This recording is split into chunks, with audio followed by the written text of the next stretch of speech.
Good morning, good afternoon. How you doing out there today? This is David Roberts for the Marketplace of Ideas podcast. I hope you're having a wonderful and great end to your June. It is June the 30th, 2024. We are gearing up for Canada Day celebrations here. Just want to give a quick shout out to all our Indigenous folks who really see what Canada actually did to their people, and they're finally calling it out. So I always say, keep the truth and reconciliation going, and let us never forget the true start of this country and who are the people that were running it way before the settlers got here. I also want to give a shout out to the Americans that I know that might be listening to this. You have your Independence Day coming up on July the 4th, and let's just say that, dear God, the candidates you have for your presidency, it's looking rough. I'm praying that cooler heads prevail and that, democracy wins. There you go. So, as we get started on this episode, I just want to let you know you can find us, the Marketplace of Ideas podcast, wherever you get your podcasts. We're talking Podbean, we're talking we're talking iTunes, we're talking Spotify, you name it, you can find us there. We're rocking and rolling, having a good time. I mean, we're living it up. Can't stop it. It is fun times 1,000, So yeah, look for us there. We've also got the adult fitness podcast, as well as the Strange Tales podcast of gods and monsters. So we've got some really good stuff coming for that. But today we're going to be chatting about something that has been always bothering me as a kid. Growing up, a little backstory here, I was raised in the church. My parents came to know the good Lord through their Catholicism in the Caribbean.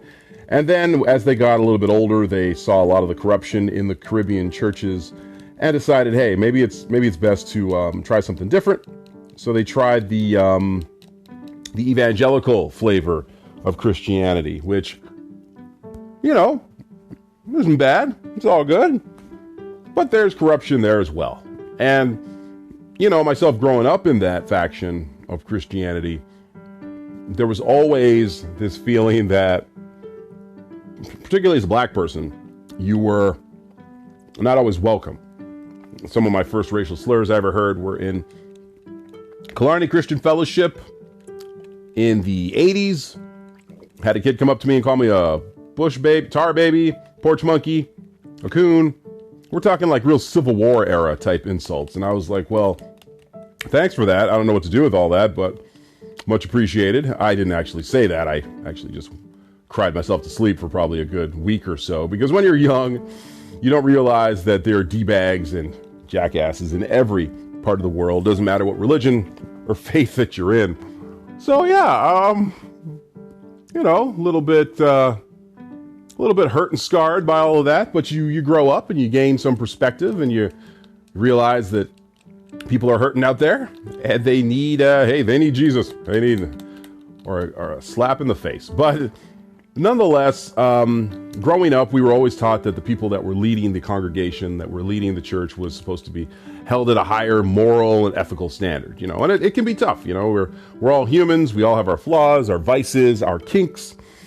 And if you are a clergyman or a pastor, a deacon, a friar, a nun, a sister, a brother, a vicar, working, spreading the good word and all that, it can be tough. You might have you might want to wear the dress some nights. You might want to let the wife wear the dress, whatever. And it's frowned upon. And we've seen a large number of pastors fall from grace. It's particularly the ones that run huge churches. Jimmy Swaggart comes to mind, Tammy Lee Baker, and who else comes to mind? We've got Creflo Dollar, all of these, these guys that you might see on television or who have book deals and movie deals, and they're making nothing but money and spreading everything but the gospel, spreading their genes all over the place and just causing a ruckus. And so we're going to chat about that a little bit today. Not to kind of hit people when they're down, but just to kind of, it's weird. It's just weird and strange that people who have these moral failings, as they want to say, will, criticize people left, right, and center for the stuff that they're doing themselves. Like that, the self-hatred is insane. But we're going to be looking at that a little bit, and we're going to be talking about Why is this happening so often? Why is this such a fact of life that, you know, people in the church are going to be just messing around all the time? So I got an article kind of to kick things off here, just to kind of set the tone. And this was talking about Robert Morris, who, oh wait, hold on. Oh, I didn't know he had a black son-in-law. Hey, look at that. Okay.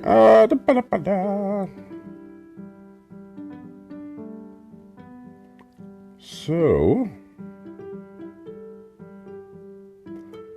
let me just see here.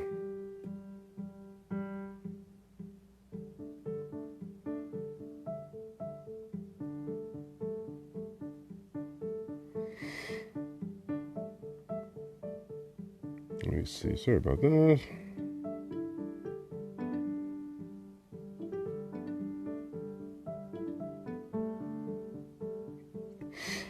So we'll start with this aspect of it first. So this was written in the salon.com. Pastor Morris, Robert Morris, tried to scare his sex abuse victim with the threat of prosecution. So this was written by Griffin Eckstein, published on June 22nd of 2024, 9:36 a.m. Morris, who was ex-Trump's advisor and Texas pastor, told an accuser that she could be criminally prosecuted for restitution. I'm not too sure what that means, but we're going to find out. A Texas megachurch pastor who admitted to inappropriate sexual behavior with a child warned a victim that she could be criminally prosecuted for seeking restitution for the crimes against her. Gateway Church pastor Robert Morris, once a spiritual advisor to the former President Donald Trump, admitted last weekend to a sexual relationship with a 12-year-old girl nearly 20 years before he would admit to his abusive behavior. He told his accuser that he couldn't compensate her.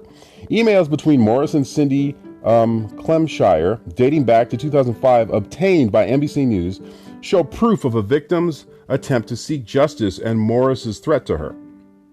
23 years after you began destroying my life, I am still dealing with the pain and damage you caused, Clemshire wrote. I hope I'm saying her name right. She wrote, per NBC News. Debbie and I do really care for you, and we sincerely want God's best for you, Morris wrote, speaking of his wife, Deborah Morris. My attorney advises that if I pay you any money under a threat of exposure, you could be criminally prosecuted, and Debbie, I do not want that to happen. So here he is trying to reverse osmosis the bullshit that he pulled by claiming that, you know, if he does right by her and compensates her and helps to pay her out for the wrong that he did, she could go, wow, these guys are something else. So Morris then directed his victim to go through his attorney going forward. The evangelical pastor allegedly abused Clemshire from December 1982 until 1987, and described his behavior as confessed and repented of. Okay. Morris took 2 years away from the church, but ultimately returned in 1989 against Clemshire's family wishes.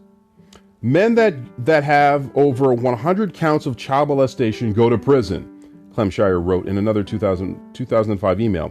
Men who pastor churches that have over 100 counts of child molestation go to jail and pay punitive damages. You have not had to do either. Morris, who resigned on Tuesday after decades at the helm of one of the nation's largest churches, has yet to be charged with any crime. Per emails, at least one other Gateway Church elder was aware of Clemshire's ask in 2005, but told NBC News that he didn't investigate the abuse as he didn't know the severity of the allegations. Okay, so it's just a little snippet. So basically, the story goes as such that this Pastor Morris, let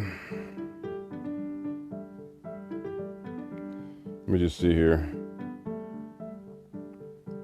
When he was a 20-year-old man, he was traveling preacher, and one of the houses that he would stay at, there was a girl that he abused.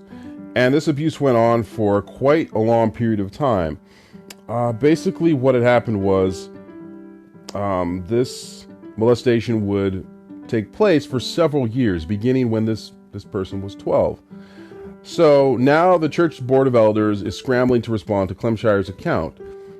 This was written by NPR on June 27th of this week, where it says, written by Jocelyn Diaz. So Pastor Morris applauds during a roundtable discussion at Gateway Church in Dallas on June 11, 2020. A statement issued on Tuesday, June 18, 2024, said that Morris had resigned after a woman said he had abused her on multiple occasions in the 1980s, beginning when she was 12. Let me see here. Texas pastor Robert Morris recently admitted to inappropriate sexual behavior with a 12-year-old girl in the 1980s and stepped down from his post at Gateway Church based in Dallas. The allegations were first published on June 14th by the Waterberg Watch, a blog dedicated to examining abuse and other issues in the church. The blog shared the account of Cindy Clemshire, who accused Morris of molesting her for several years, beginning when she was 12. Now the church's board of elders is scrambling to respond to Clemshire's account. It addressed the congregation during church service this past weekend and said in an additional statement that it has taken a series of steps to respond to the fallout. Here's what we know so far. Morris, who is 62, is best known for founding Gateway Church in 2000.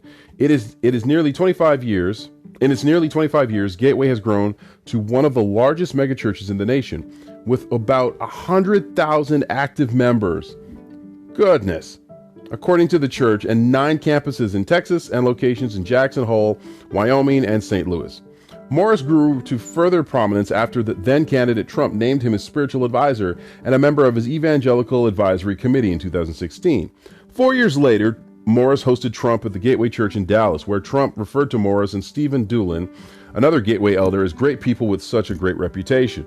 The Trump campaign did not respond to NPR's request for comment, but since Clemshire has come forward, a Trump campaign spokesperson told the New York Times that Morris had no role in Trump's re-election campaign. Morris resigned from his post at Gateway on June 18th after admitting he abused Clemshire. He has not been charged with any crime. Morris did not respond to NPR's requests for comment. The details of the allegation are as such that in her account, as told to Waterberg Watch, Clemshire's abuse by Morris began in 1982 when she was 12 years old and Morris was 21. At the time, he was a traveling evangelical. Their families were friends, and Morris, along with his wife, Debbie, and their young son, would stay with the Clemshire's family and join them on trips. Clemshire said the abuse began on Christmas night of 1982 and continued for more than 4 years, taking place in Texas and Oklahoma. That first night, Clemshire alleged that Morris touched her inappropriately, over her shirt and in her nether regions. As she grew older, he attempted to have intercourse with her. The abuse ended when she was 16, Clemshire said, when she told her parents. Her father demanded that Morris get out of the ministry or he would report the abuse to law enforcement. Morris stepped away from the ministry work in 1987, but returned 2 years later. Shortly after the story was published, Morris acknowledged the allegations of inappropriate sexual behavior in a statement shared on social media. NPR station KERA News reported the elders of Gateway Church said in his statement that Morris has been open and forthright about a moral failure he had over 35 years ago, acknowledged Morris. And he said that he had several sexual encounters with a young lady when he was in his 20s and had repented. This statement also said Morris left the ministry for 2 years in the 1980s and went to counseling. In recent days, current Gateway leadership and at least one former leader have claimed they didn't know the full extent of the sexual abuse. The explicit details or Morris or Clemshire's age at the time. But in a subsequent update at the Waterberg Watch following the initial story, Clemshire said Gateway Church elders at the time knew of her allegations as early as 2005, when she sent an email directly to Morris's Gateway email address. She told the publication, former Gateway elder Tom Lane received and responded to my email acknowledging that the sexual abuse on December 25th, 1982, when I was 12 years old, took place. But the church's leadership at the time ultimately believed the false narrative Morris gave them. Lane recently posted on social media that until Clemshire's statement on June 14th, he did not know the severity and the specifics of the sexual abuse she had experienced, nor did he know she was 12 when the abuse started. In 2007, 2 years after Clemshire's email to the church, her then attorney, Getner Drummond, sent a letter to Morris with the hope that he would help reimburse me for the thousands of dollars I've had to expending counseling as a result of this abuse. His attorney acknowledged the dates as well as and then attempted to blame me for the abuse. Her current attorney, Boz, I'm not even going to try to pronounce that last name, told NPR it is true that Cindy and her counsel attempted to settle a civil claim against Morris in 2007, but he would only do so if she signed an NDA. She refused and walked away from the settlement. Through her attorney, Clemshire declined to be interviewed at this time. Let me see. Her attorney also said that they are currently evaluating options, but it's unclear what those may be given the statute of limitations in Oklahoma and Texas for criminal prosecution. Now, what are church leaders saying and doing now? One of the megachurch elders, Tyra Wilbanks, addressed the Gateway congregation this past weekend and denied knowing about Morris's previous abusive actions. He said, as a father of 6 daughters, what has happened is extremely disturbing, and I'm experiencing a wide range of emotions like you. As an elder, I did not know the truth, and frankly, like so many of you, my wife and I are shocked, devastated, and grieving. In that same address, he expressed compassion for Clemshire. Following Morris's resignation on June 18th, Gateway Church Board of Elders issued a new lengthy statement on its website confirming Morris's departure and announcing the hiring of a law firm, Haynes and Boone, to launch an independent inquiry into the case so that the facts can be understood, they wrote. Gateway Church is committed to protecting people first and foremost, children and the most vulnerable. Abuse simply cannot be tolerated, the board wrote. They said they didn't have all the facts prior to June 14th when Waterbird Watch first wrote of Clemshire's experience. The Gateway Elders wrote, the Board of Elders is deeply committed to walking in integrity and finding the truth. Having this inquiry done by an independent and unbiased outside law firm is best practice. This review has begun and the Board of Elders pledges its full cooperation. So we're going to kind of leave it at that and kind of mull over that a little bit. But basically, what you can take from that is this pastor, this former clergy member, was abusing this child in his 20s. And there's a few ways I feel about that. One, he should be in jail. There's no ifs, ands, or buts about it. If you touch children or, hurt people that are most vulnerable, you should be held accountable, i.e. you should be locked up, padded room, you name it, all that. I think the weird thing about this is kind of like the statements that you see from a lot of the people within the church where they're saying things like, we're grieving right now, we're heartbroken, we feel complicated and weird about the whole thing. And the reality of it is, if you ask anybody with half a brain, they'll tell you there's nothing to be complicated about. You touched a child, personally you should die, right? But the mere fact that, he's not in jail, he hasn't paid any compensation, I think this is a beautiful thing that he is experiencing this. Now, there's a lot of things to unpack, and I think the first thing is there's a culture of shame and embarrassment when we talk about anything to do with sex or intimacy when it comes to religion. And pick your poison. I don't care if it's Catholicism, evangelicalism, Buddhism, whatever, New Ageism, whatever the case might be. We are, as a society, very hard-pressed to talk about sex and to talk about the things that turn us on, to talk about feelings that we might have that might be contrary to our belief systems. The mere fact that in the new Deadpool movie where Ryan Reynolds says that pegging isn't new for me, but it is for Disney, and that caused just this unbelievable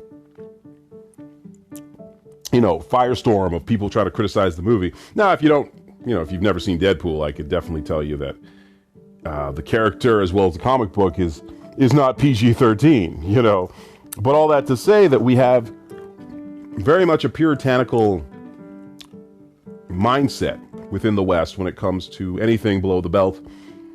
And not only just from a physical standpoint, but emotional as well. The idea that just sharing how you feel about another individual, be it that they're of age and it's consensual, could be enough to get you cast out. Like, let's say this Morris guy had been in love with a man or wanted to live in a throuple or, polygamy, or if he wanted to have more than one wife, he would be condemned for that. And obviously there's certain sexual practices that hurt people that we shouldn't be allowing, such as assault and sexual slavery when it comes to prostitution and things of that nature, or holding people against their will. And so the level of restriction when it comes to how you can feel about your body and about what you like and things of that nature is very, very, just suffocating. And now I'm not by any means saying that that's what's going on in this case, but a lot of it does breed into that. And one of the things that I just want to go on a little tangent here and talk about was the response that so many of these church leaders had. If somebody were to come to me or come to a family member of mine and express that, hey, I've been hurt by this person and I have proof, and they've admitted to it, then whatever feelings or emotions I have towards that person at the time, they're done. Like there's no excuse for any of that. There's no coming back from that. And so all the hemming, all the hawing, all the aspects of, well, you know what, he repented for that, and that was such a long time ago, and we don't really need to talk about that, and let's not focus on that. Let's move forward. This is just trying to cause division within the church and all that kind of stuff. And it kind of leads me to this this story that I remember that I experienced when I was younger. I went to a church on the west end of Edmonton back in the mid to late 90s. It was called Victory Church on the Rock. I don't know if it's still there. But at the time, there was a music leader who was having an affair. I think he was sleeping with the piano player or something like that. And his wife sang, and they got too close or whatever the case was. Things got hot and heavy, and he got busted. I don't know how it was revealed. And he had like two boys, if I remember correctly. And I was at this meeting at the end of the church service. I don't know what I was doing there, but I'm just sitting there listening to everybody talk about this thing. And then at the end of it, they were like, okay, well, they're going to go, him and his wife are going through therapy, and he's admitted to what's happened. She's admitted to what's happened, and let's just move on. But Alex, this black gentleman from, I believe it was either South Africa or Nigeria, one of the countries, he basically was like, no, get him the hell out of here. And they were saying, no, it'll cause a disruption. We don't want to, stir the boat, blah, blah, blah. And Alex stood steadfast in that and was like, no, get him the F out of here. He's banging somebody else, that isn't his wife. If like you're here in the church or you're trying to set an example for people and we can't even enforce some of this stuff, what the hell are we doing? And I don't know. I don't actually remember what happened after that because I do believe he and his wife left the church. It was just too much. I don't know if they're still married. Who knows? But I know that Alex left the church after trying to say, hey, look, we need to really come together and stop all this nonsense. What are we doing? And so there was this feeling of let's not shake the boat. And so with this Grant Morris guy, you definitely, Robert Morris, I'm sorry. Robert Morris, you definitely see that, let's break it down. Like, the church that he was the head of and had founded, okay. Let's just take a quick peek. Okay.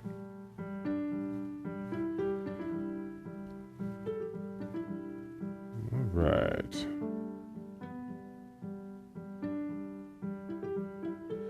So his church, oh my goodness. Let's see. Now, again, I want to be clear. I don't think I ever heard of this guy prior to this, but I live here in Canada, so whatever goes on in the churches in the States is, not my business. But in 2000, he embarked on an audacious journey by establishing Gateway Church, a courageous decision that would reshape the spiritual landscape of Texas and extend far beyond. Year after year, Gateway Church flourished, both in size and influence, attracting individuals in search of spiritual nourishment and a sense of community. At the time of this recording, his net worth is north of $117 million. That's insane. It's insane. It's like, oh my gosh. So he's got a lot of money. Okay. Got a lot of cash. And when you have that much money, and when you have that much influence, as I said, he was a spiritual advisor for Donald Trump, which should tell you all you'd probably need to know.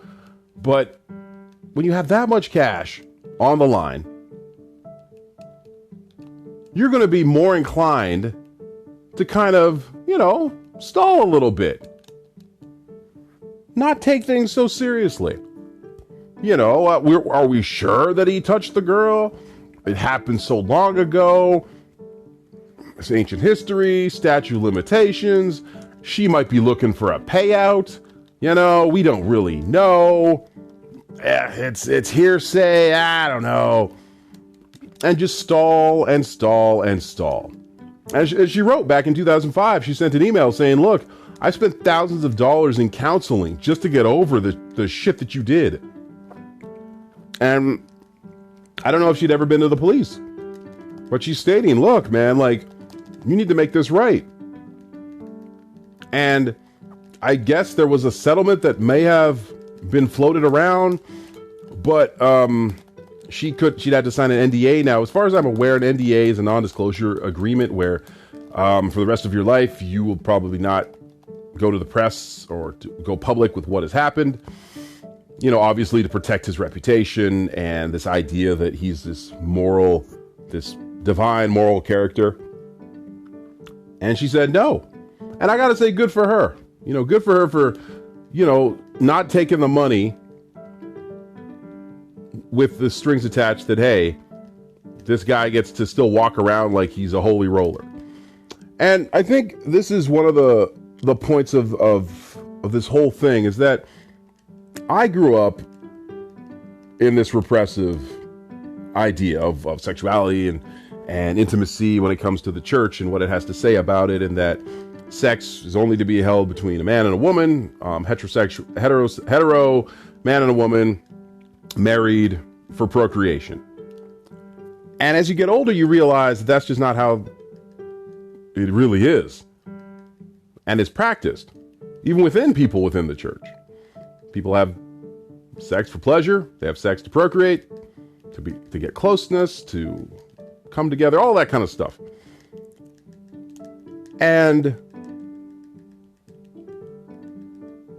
the idea that this pastor was able to get away with this for so long kind of really shows the breakdown of how church culture has really been hurting people when it comes to sex and sexuality.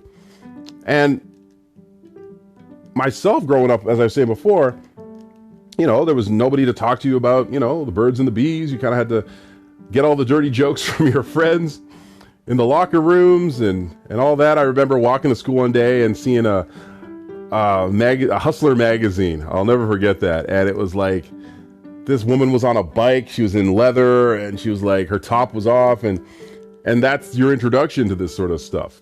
Whereas it should have been your parents or your pastor or well, maybe not your pastor anymore, but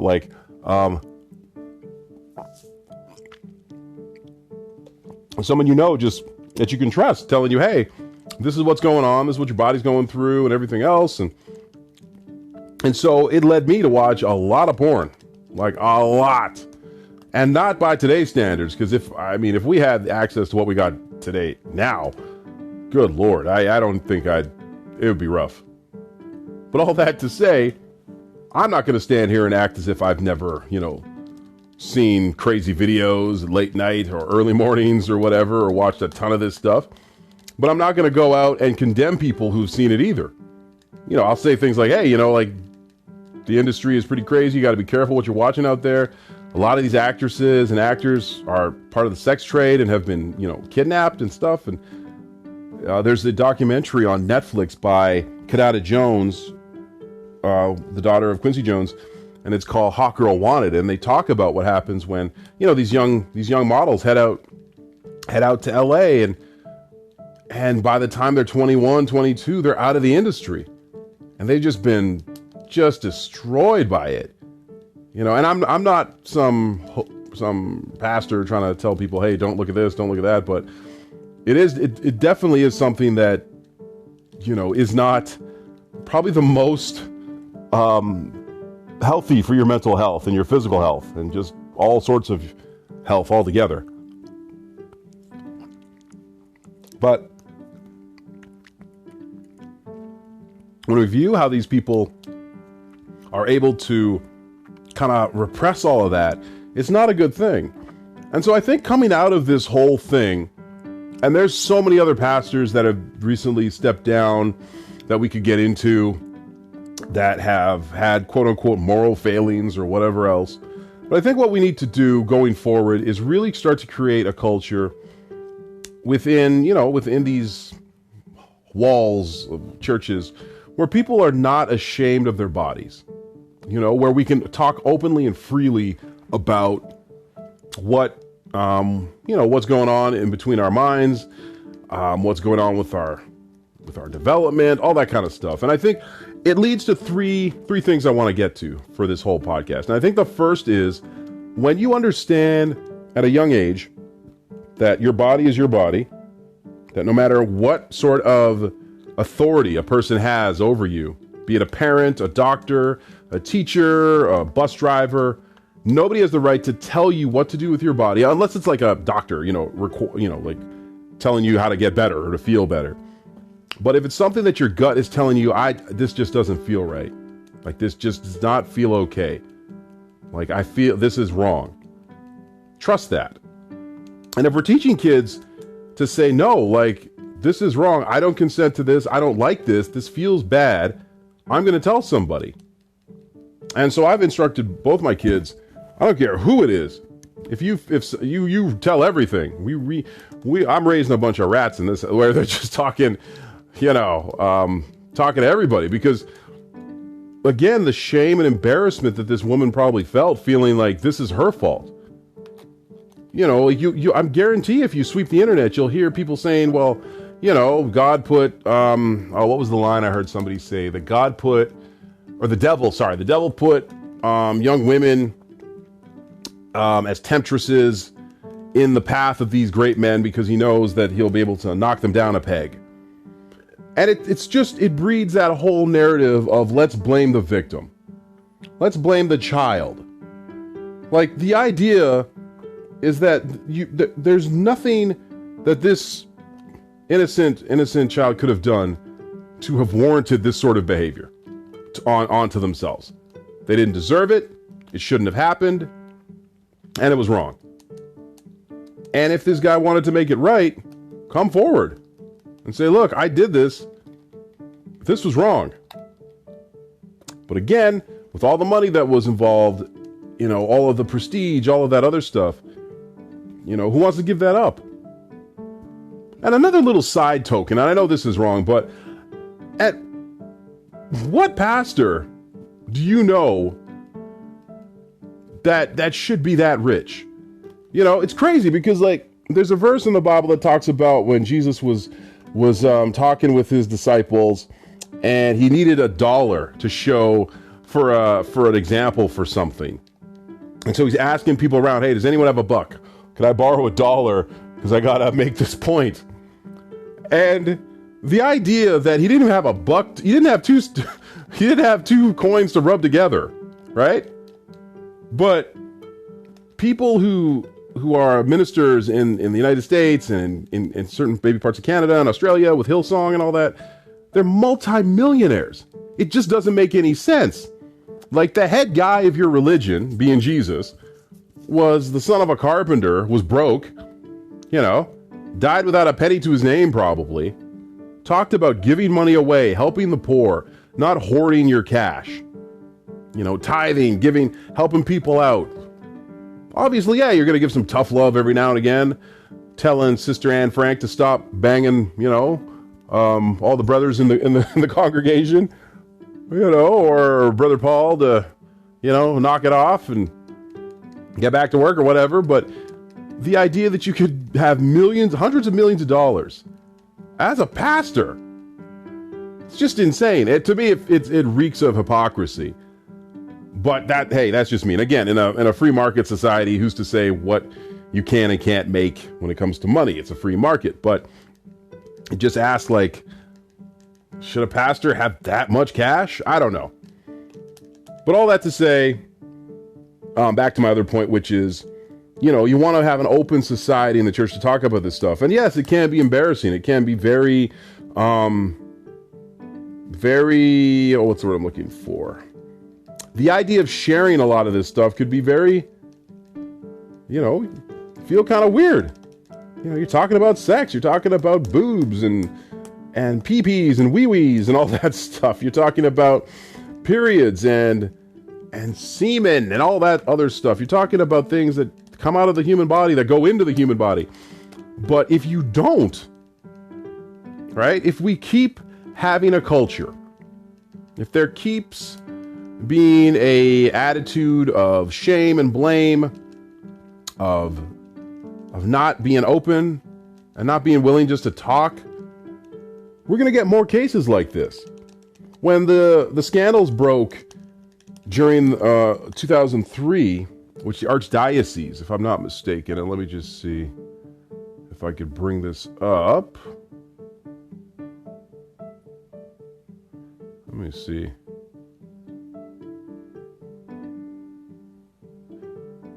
All right. Yeah, so in July of 2003, the Roman Catholic Archdiocese of Louisville paid $25.7 million to settle child sexual abuse allegations made in 240 lawsuits, naming 34 priests and other church workers. In 2003, the Roman Catholic Archdiocese of Boston also settled a large case for $85 million with 552 alleged victims. Good Lord. Like the fact, man, let me tell you. At this point in time, I don't understand how the church and churches could even mention anything to do with sexual immorality or talk any kind of way about the LGBTQ plus or moral this and that. It reeks of hypocrisy. I'm part of the church, and I would not leave my kid with any pastors that I don't know, and even some that I do. Well, actually, that's a lie.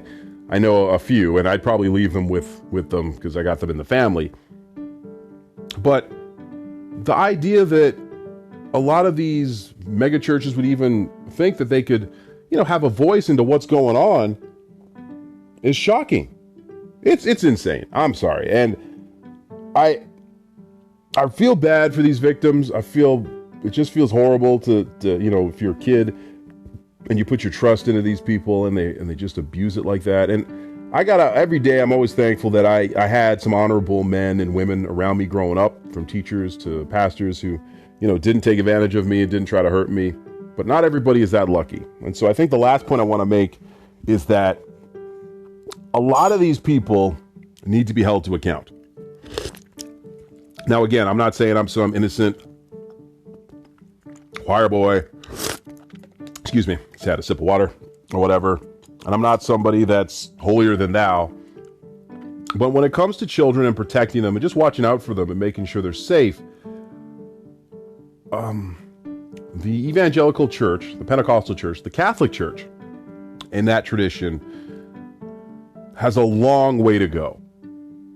And I guarantee you, before the year's up, we'll probably hear of another pastor, another clergyman, another guy running a mega church that had some quote unquote moral failing and, got caught with his pants down, literally probably sometimes, and we're hearing the end result of it.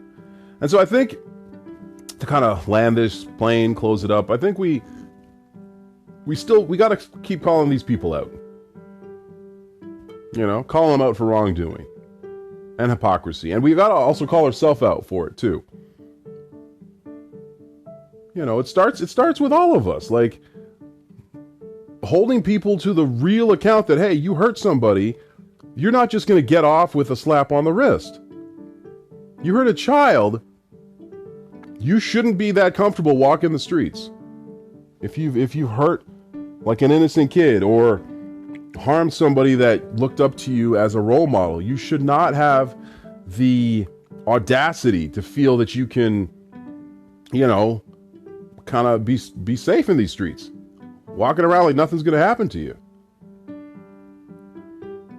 I'm not one for street justice, but I don't know. It's just depressing.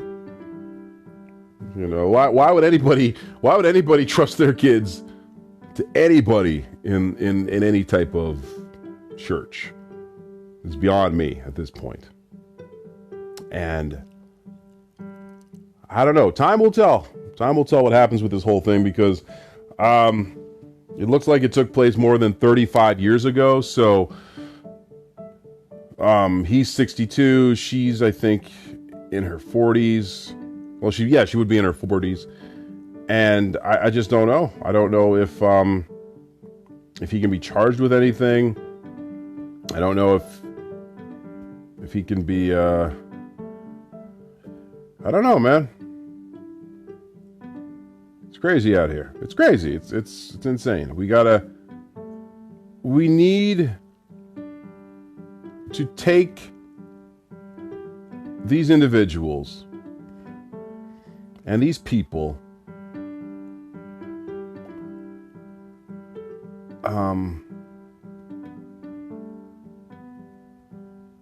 and kind of just take them off their pedestal. It's not cool. It's not like it's not like a good thing to put these people on this level where they can just get away with doing this stuff. As far as I'm concerned.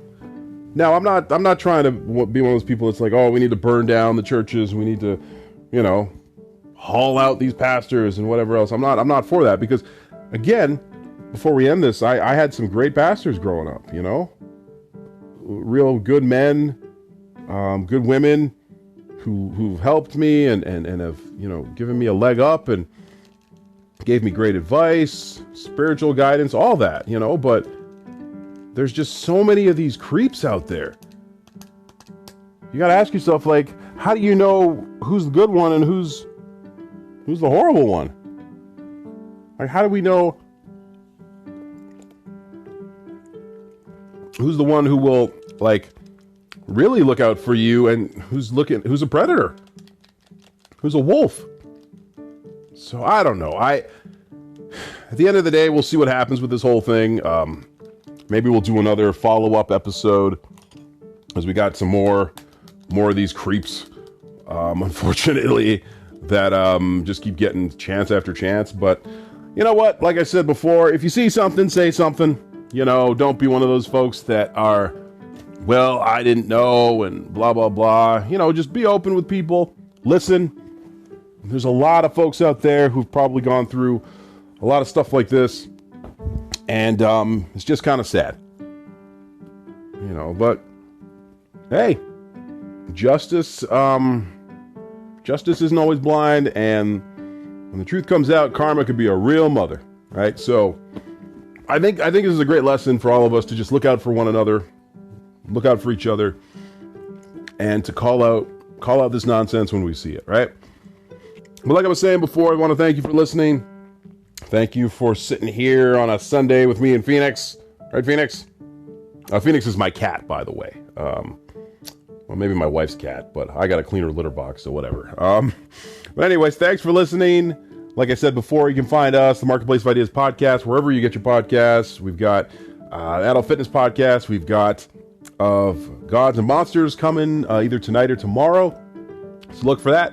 And until next time, take care, be good to one another out there, and keep your head on a swivel. Peace.